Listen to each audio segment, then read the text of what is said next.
Welcome to Life in the Bricks podcast, where we talk to real people about programs that enhance our community so that we can build bigger and better portfolios while providing options for our residents to achieve self-sufficiency. I'm your host, Tony McGinnis, Executive Director, CEO with the Huntsville Housing Authority.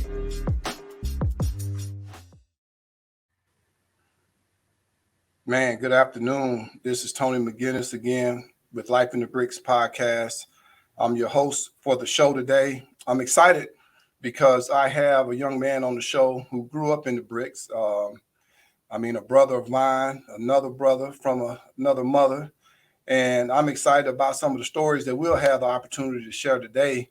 And before I get started, Life in the Bricks podcast gives us an opportunity to talk to real people about information that's very relevant to the community. And so couldn't think of a better person to bring on the show today than my brother, Mr. Delvin Sullivan. Delvin, welcome to the show. Thank you for having me, sir. Man, I'm excited to be able to jump into this podcast and just talk and brainstorm for a minute. But before we get started, man, just tell the people who you are and, what do you do right now and how has life growing up in public housing kind of shaped your life? Okay. My name is Delvin Sullivan. I'm from Huntsville, Alabama. I spent probably 24 years in public housing myself. During that time, spent a lot of time at the Boys and Girls Club, which allowed me to, hone some skills, stay out of trouble. Went to Butler High School, graduated there, went off on a football scholarship to the University of North Alabama, transferred from there to Alabama A&M University, played basketball, football, and ran track while I attended that university. Once I graduated, I went to the United States Army, served 2 tours to Iraq, finished my master's degree, got out, started working for a local company here in Huntsville. They had some drawdowns, so I went to work for the government. Right now, I'm currently a senior contracting officer for the Army Contracting Command. Man, that's an amazing story. Oftentimes people think that young person growing up in public housing don't have a chance, but you definitely defied the odds and are able to do some great things. What are some of the biggest challenges you face when living in public housing, and how did you overcome them? Some of the biggest challenges I saw were, dealing with the trauma that comes along with being poor. Now, I might have to add that I really didn't know how poor I was growing up in public housing because my mom did everything she could to ensure that I didn't miss a meal. But when I left that environment, then I could see the difference. And some of those things I may still be recovering from to this day. So I think the biggest challenge was the mental aspect of growing up poor in addition to being in public housing. So let me ask you this, man. How did you overcome some of that? And even today, is there some things that you find yourself doing to kind of help you compensate? Well, growing up, I would, go to the Boys and Girls Club. So I would seek out mentors. Some of the things they told me, which actually helped survive in the streets, was if you want to be an eagle, you can't hang around turkeys. One of the other powerful things they told me is that my current situation was not my fault. But what I do in between then and adulthood was. So I took it upon myself to try to stay out of the way. The violence, the drugs, all those things were there. But that message taught me that, hey, you can do bigger and better. And if you do end up in prison, then it's largely your fault. So there's no real excuses. Man, that's powerful. So this next question is it's really one that I know a couple of years ago we actually worked together to start a reunion. I want you to talk about how the impact of growing up in the community and the relationship you built with your neighbors. How did that impact you? Um, Man, it's a great impact, and it's still, as a child and as an adult, those folks that I grew up with in public housing are family. So if I see someone in the store, uh, the mall, or the hospital, and when we make that contact, um, it's family. And I wouldn't trade it for anything in the world. I still go above and beyond for the folks that I grew up with. That reunion that we started allowed us to, reach back originally to, give back to the community, give back backpacks, probably fed over 5,000 people during that time frame. And I know they gave away more than 2,000 backpacks for kids going to school. They would have conversation with folks about getting their GEDs and just becoming self-sufficient. So that's important to me, as I know it is to yourself. So having that bond, I don't think you can break. And we know that those folks that I grew up with run through a brick wall for me to this day. Yeah, man. When I think about that, I think about how special it is, man, when you just run into somebody at the grocery store or somebody that has that same shared experience that you have. Man, the relationships that'll never end, man. That's a powerful testament of how much family was important to us back in the day, and how it's important still today.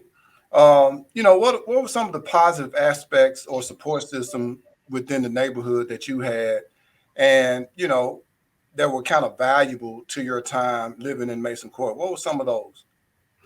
Well, first of all, I'll tell you, man, I think we had 164 units. I had 164 moms. I had probably 1,000 brothers and sisters that I knew once a week. Now, within those confines, we fought, we battled it out. But I knew outside of that I was well protected. One of the most positive things was them bringing about the Boys and Girls Clubs. I think we were around 10, 11 years old. And we would spend days, nights. That's where we actually found some of those male figures that we can call on to this day. Because we didn't Mhm. have, my father probably stayed close enough for me to throw a rock and hit him, but it would be years before I saw him sometimes. But it didn't bother me that much because I knew I had the men that I needed in my life at the Boys and Girls Club. Man, that's powerful. That's powerful. Uh, everybody didn't take advantage of the Boys and Girls Club or some of those programs that were out there, and I think that's still the case today. Any advice that you might have for parents who are just looking for places to take their children, who are kind of apprehensive about some of the programs that are provided to young people in the communities today? What I would recommend is for them to just seek out mentors for young men and women, because what a child sees develops their thoughts. Their thoughts develop their actions. Their actions dictate their character. So, you placing your daughter or son in the right place around the right people can be life changing for them. And there's a lifelong relationship built there because you never know. We have a man ourselves that we consider a mentor from that time frame that I can call today if I need a job for my son or get my daughter out of trouble. But all those relationships that I built with folks during that time frame. So I would recommend that they seek out mentors for themselves and their children. So, one of the things that today you have a lot of misconceptions or stereotypes about public housing. What are some of those things you feel like you had to overcome, and words of advice that you would give young people in the neighborhood who have to live with those stereotypes or misconceptions? Can you just touch on those for a minute? I think one of the biggest is that, zero rent mentality. A lot of the folks out there think that folks in public housing don't work. They get up, lay around, or wait on a check from the government every day. But I do know this: maybe 97% of the people in our community went to work every day. They may not have went, drove to the Redstones or went to the Lockheed Martins, but they got up and they went to work. And I think the education of letting the public know that that's what our folks do on a consistent basis, and that the only difference between them and that person that may work on Redstone is salary. They have the same mentality to get up, get it done, and a lot of the reasons that they stay within public housing is for that security, knowing that if something does happen, because those markets that they work in are highly volatile, they could not, you have a job one day and not have one the next. Then there's some rent adjustment, and then there's security. You know that your child still has a roof over his or her head. So, you talked about something I think is very important, even with residents today. And one of the things that I'm really going to be pushing, how important is a family to get up and go to work, or a mother or a father to get up and go to work? What kind of tone does that set for the family?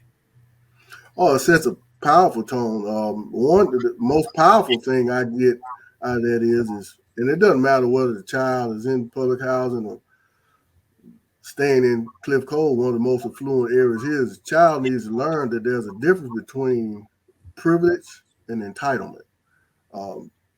I knew by watching my mom that getting up, going and grinding every day that I wasn't entitled to anything.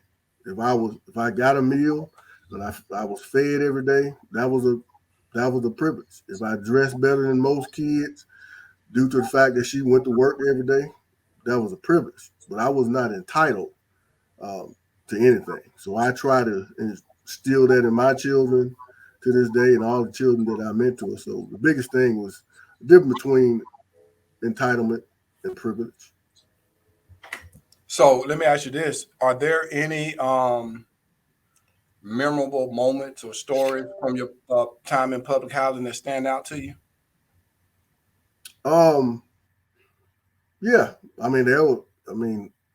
probably hundreds, but I do know, and I don't know how we need to highlight it here, but I had a brother by the name of Tony McGinnis, and what I've learned in watching him carry himself then and now is you can a man will allow you to back him into a corner, but he's gonna come out fight in those neighborhoods, and probably a lot of public housing across the country. A lot of kids find themselves being backed in the corner by some other child or adult in their neighborhood, and what they develop is resilience and the fight to win.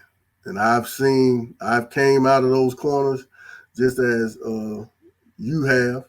And I think that will, whether you're in the boardroom or whether you're working, dumping fries at McDonald's, same thought process. I'm going to maintain my dignity. And if you back me in the corner, I'm going to come out and fight. And I don't plan on losing.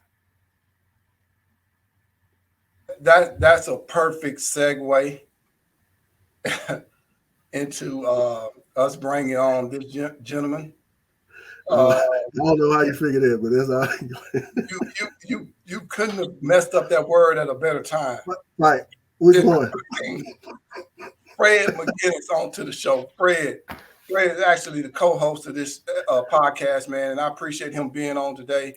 But man, Fred is a little brother. We got big brother on the line, and Fred, man, welcome to the show. And we talking to Delvin Sullivan about just life in the bricks, and just kind of going down memory lane right now, and just want to see if you had anything you want to ask. Absolutely. Thanks for coming on the show, Mr. Delvin. How you doing, sir?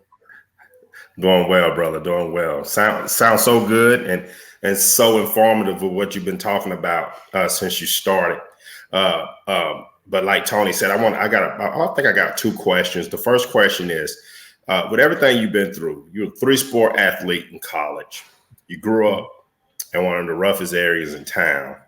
You made it and basically retired from the Army and the armed forces. And what prepared you for that third part of your life, not the sports, but going into the armed forces and being deployed during those times where no one knew what was going on? What helped you prepare for that?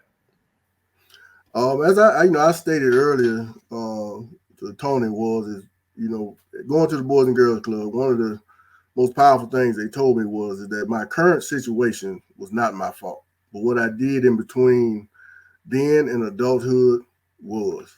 So I just set myself on a path, whether it was athletics, whether it was serving in combat, or now in my current job. I know that God given me a gift to do a lot of things, and that if I put in the work, it's hard to compete with me. Also, we've been privy to having seeing a lot of things in our lives. Me hanging on you guys, or your guys' coattails as y'all were growing up and trying to navigate the streets and navigate what you were going to do in terms of school, in terms of education, academics, and athletes. But what if there was one person outside of your bro Tony who really put you on the straight and narrow? Who would you say it'd be? Unfortunately, I can't do one. I'm gonna have to tell you, Eugene Phillips said the word in Tyrone Langford. I can't, if I could bundle them all up, because they all had their own, what I want to say, specialties about them. I could learn from the business acumen that Eugene had, the way he carried himself. Cedric had the entrepreneurial spirit that I have. I started cleaning at the Boys and Girls Club at maybe 15 years old. I still own a cleaning company to this day. And then Tyrone Langford, we watched him work like a gladiator every summer to get prepared for football season at Alabama A&M, but they never allowed him to get on the field or play that much. But I knew if I worked as hard as he did with my skill set, then I would be unstoppable. That's in high school and college. And that served to be true because I was an all-state wide receiver and I was first team all-conference in college. That's also a good segue for this question. We think about athletes of today. Man, who are some of those guys who stuck out in the neighborhood growing up in our development, man? Who are some of those guys who stuck out? First, I would have to say David Joe. He was a beast on the football field. He had the size and speed. We watch TV now and probably get excited about men that we see that we knew we had folks in the neighborhood that would run circles around them. So I would say David Joe, Stan Fletcher, who would drag that foot, and he was the Globetrotters, along with Pooh Moore. Those guys had skill sets with the balls that we didn't see. You would have to actually be watching the Globetrotters or watching somebody on TV to do that. The quickness and the feet work of a Pat Deutsch, the speed of Orlando Gilstrap and TT Friend, and the grit and grind, and I will not lose from Jeffrey Jones. I don't know how often you all got to play with Jeffrey, but I got to play and watch Jeffrey Jones play a lot of pitch-up Smith. And sometimes it would just be him and TT Friend, and he wasn't losing. So that level of determination that I got to watch at a early age carries me to this day.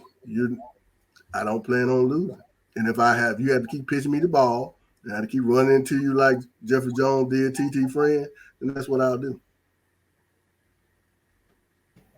All right, I got a quick question because both of you guys are obviously role models to me. But in terms of how you were raised and how the things that you saw, you guys I consider now as great fathers. amazing men, like amazing men, great fathers, great providers, great husbands. We didn't see that much growing up. How is that role now? So you guys make it look easy. How is it so easy for you guys make it look so easy when we didn't see that a ton? We saw it, but we didn't see it much coming up in single family home. So you guys seem to be winning at that aspect of the job. So how does that relate to how we were brought up?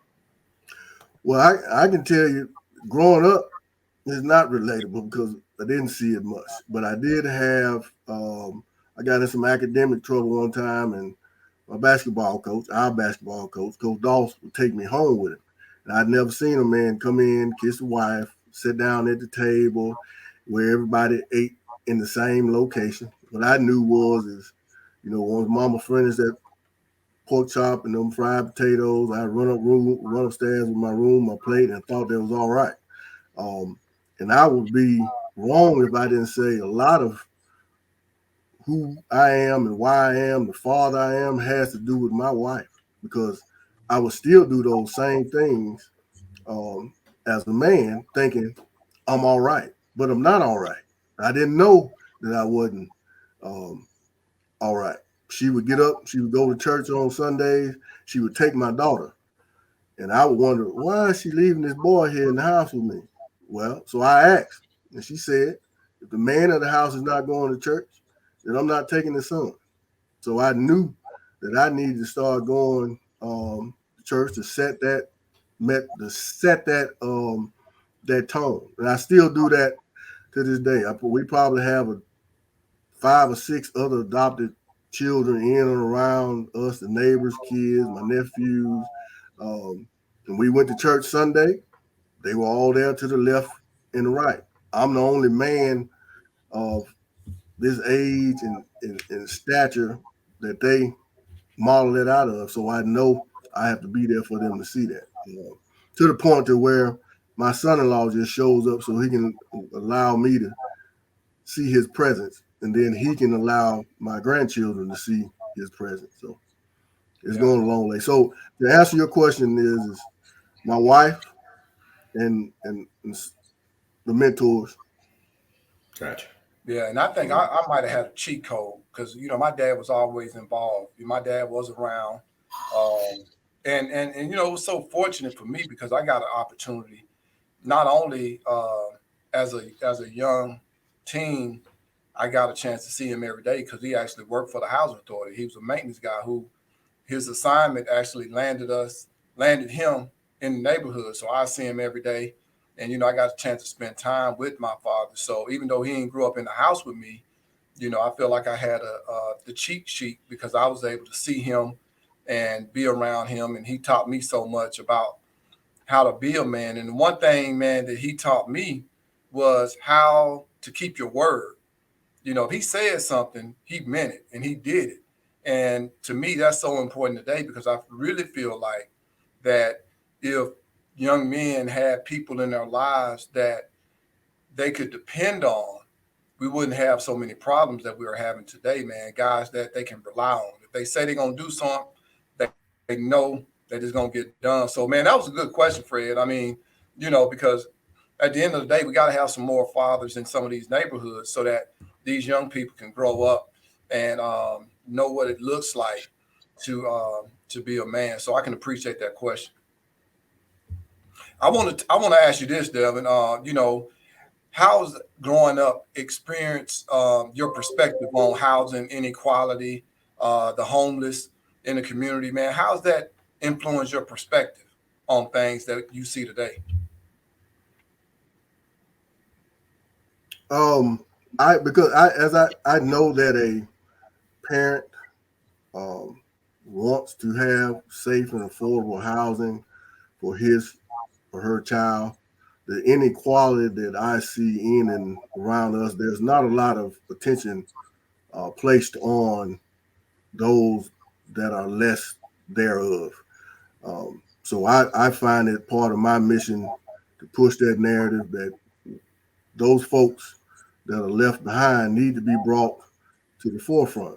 Because if you do not, the crime, the more the children that are already in systems, that's just going to grow to the point to where it can't be controllable. So if we do not do better with the inequality, just this city, in regards to affordable housing, then most notably the crime rate around us is going to grow to a magnitude that's uncontrollable. So to answer your question, I think inequality in regards to housing and homelessness leads to a lot of death and a lot of incarceration. And I personally plan to change that narrative. Real quick, I know it's difficult to deal with things like that, but especially as leaders in the community, when you see such inequality throughout the community, I know it's difficult to deal with it. It's easier to just take those emotions and follow up on those emotions, but you guys don't. You guys keep a steady head. You guys think about what you could do forward. What's the one single act? The one single act. I know we don't have a magic wand, but what's the one single act right now that could help catapult and move the needle in terms of equality in our community? I'm gonna look, and I'm not gonna plug myself, but I think I'm gonna say two things: financial literacy, and then how that role that plays into self-sufficiency. So if we can educate our children on how to earn, save, grow, and respect the dollar at an early age, they won't feel the need to take somebody else's. Also, in regards to legacy, I always ask folks who remembers their great grandfather's name. 9 times out of 10, if it's 20 people in the room, it may be one person. And I tell them that the only reason you don't know his name is because he didn't leave you anything. So the only way to do that is to get educated early as we can in regards to financial literacy, plant those seeds for earning, saving, and growing your own dollar. And I think we can change a lot of what's going on in and around us, because 80% of crimes that send people to prison have something to do with money. So, Man, that's a great question as well, because what I want to know. You served on the board for the Housing Authority for the last 10 years. What are some of the changes that you think are needed in public housing? And just kind of based on some of the programs you have firsthand experience on, or even now as a board member, knowing why some things had to be done a certain way that you really didn't know about as a kid growing up. What are some of the changes that you think need to be made? well, the biggest thing, I think the changes are being made. But most important is education, man. I need to know folks like yourself, how you got to where you are. I need to know that if you do place someone like myself in an environment where folks are getting up, going to work, and doing great things, then that actually helps with my mindset, my parents' mindset. And we also need to know that the world needs to know that there are little Tony McGinnises and Fred McGinnises that are walking the streets of those neighborhoods. The one thing that's not happening as much as it should is that somebody stopped and said, hey, pull your pants up, come over here, let me go to church with me and change the trajectory of our lives. We need more people to do that. We need more people to educate. We need the housing authority itself to continue to educate the public on the people that they represent. I was just having a conversation with someone the other day. I said, they were concerned about who was moving next to them. I said, well, let me tell you something about public housing. You know that individual has a background check.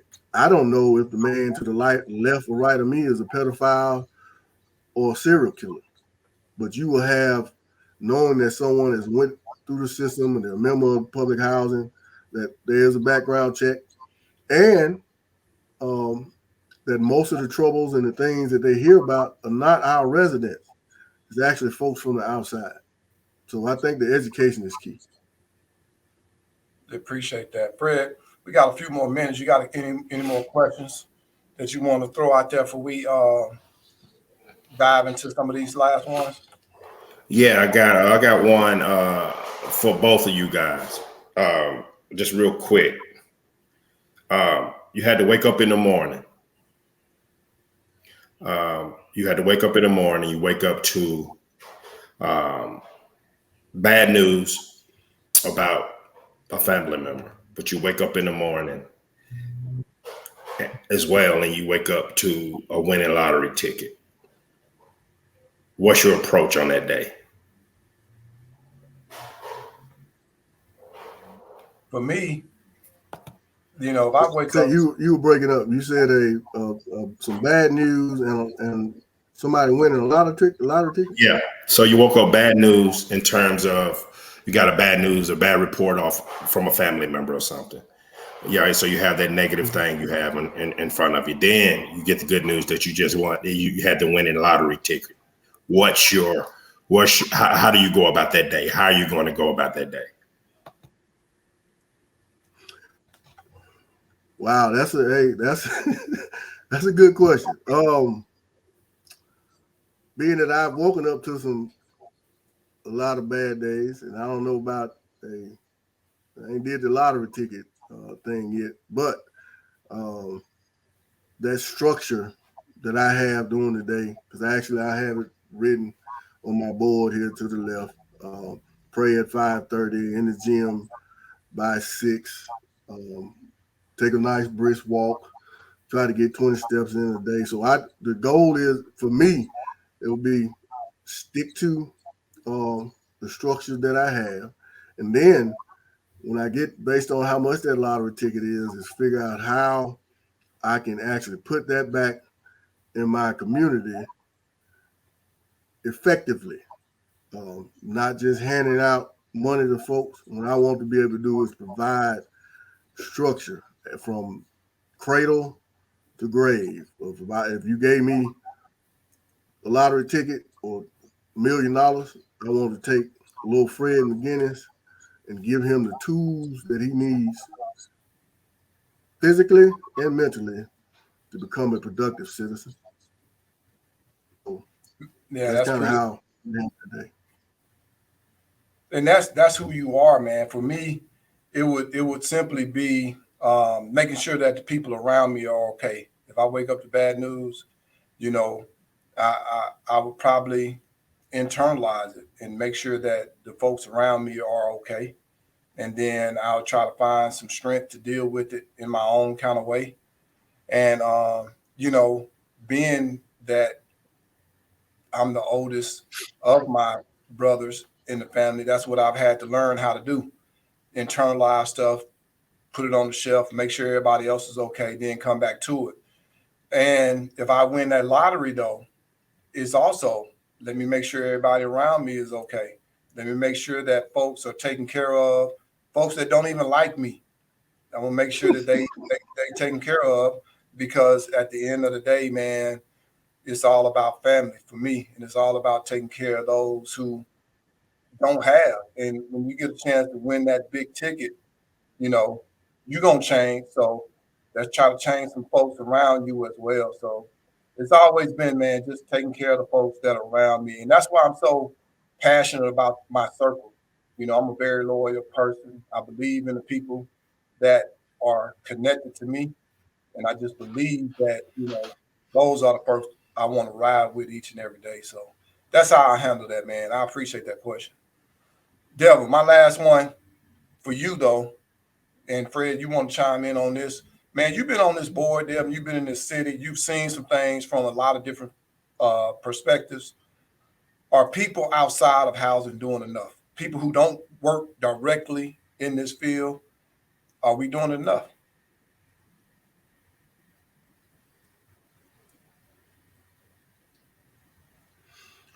No. And the reason I say that is because, and well, let me back up. One of the reasons I try not to make everything about money, but I teach it. So the problem that many folks have is they're spending too much time, or they're spending the time in their minds that they need to keep Huntsville Utilities off his or her back. Because I do know, working with folks in public housing, and yourself know, people will get started, but they can't stay consistent. And a lot of reasons they don't stay consistent is because they're having to chase a dollar somewhere else. They're not even comfortable with building a relationship with a young man because they're scared the young man is going to ask them for a meal. They can't afford to feed them. So that actually has a lot to do with why people don't give back. But what I tell people is most times the child really don't want anything from you. They just want your time. Now, and your time is precious. So you need to use that wisely, go back, spend some time. And it doesn't just have to be the children. We have a lot of adult men and women that need that additional tutelage. See, I myself still have some,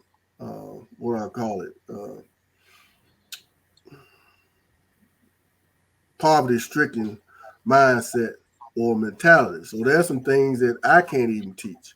But I do know that I have friends, and I know there's many organizations in and around the city that have people that can come in and take someone like myself and even take them to another level. Because we do have people, we have residents that's just as smart or a lot smarter than us.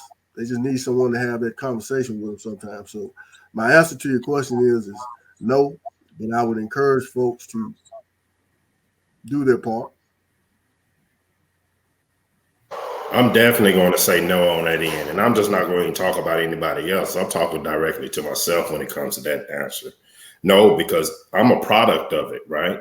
And I root for that community. And I still feel I'm not doing enough. Does that make sense? So if I'm that committed to that community and still feel this way, the people sitting outside has no commitment. There's no way they can feel like they're doing everything they can do.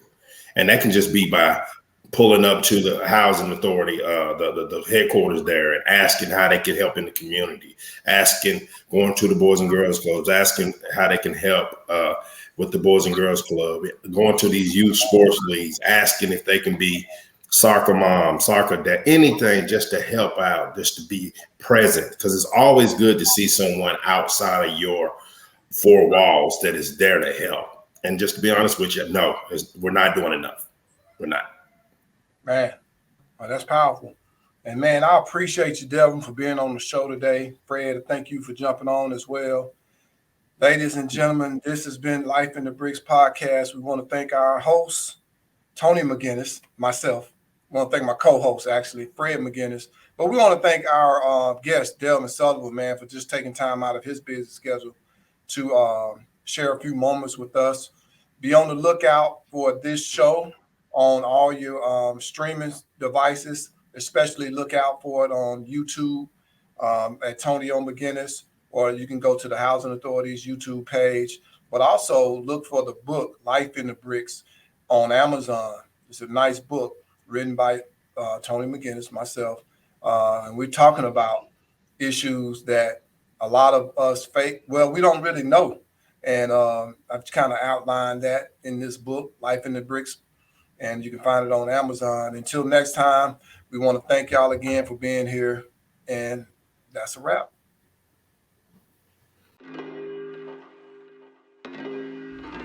We've come to the end of the podcast today. Please share the link on all your social media platforms.